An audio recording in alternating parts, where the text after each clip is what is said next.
Danes je bilo najhladneje na nadmorski višini okoli 800 metrov, najtopleje pa med 1400 in 1800 metri, kjer je že okoli ničle.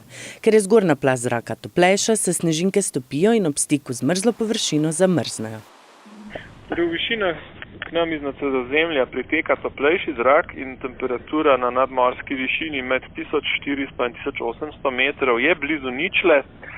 Tako lahko ob šibkih padavinah pričakujemo tudi nekaj rosenja ali rahlega dežja, ki bo potem v spodnji plasti, torej pod 800 metrov nad morjem, zmrzoval in nekaj poledice in žleda je že nastalo, ampak debelina teh ledenih oblog je pa majhna, ker je tudi količina padavin majhna.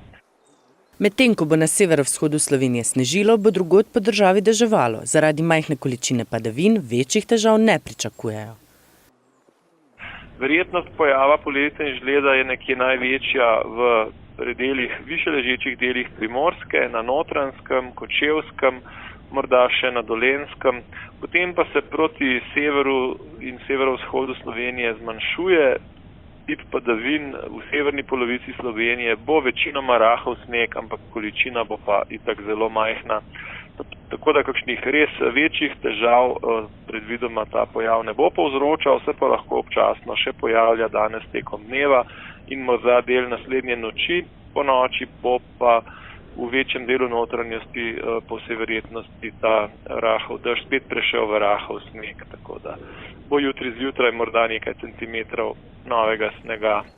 Letošnjo meteorološko zimo je sicer spremljalo precej nestanovitno vreme in nihanje temperatur.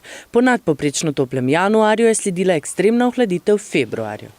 Mrzel zrak v spodnjih plasteh ozračja ima precejšnjo vztrajnost, ampak vsak dan bo za nekaj stopinj toplejši, tako da nedelja je tisti prvi dan, ko bo temperatura tudi v notranjosti večinoma zlezla nad ničlo.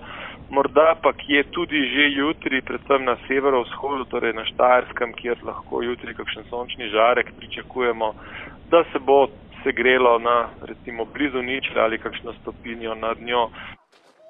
Čeprav je najhujši mraz že za nami, bo toplitev postopna. Na severovzhodu lahko že jutri pričakujemo več sonca, drugod po Sloveniji pa bodo sončni žarki posijali v nedeljo.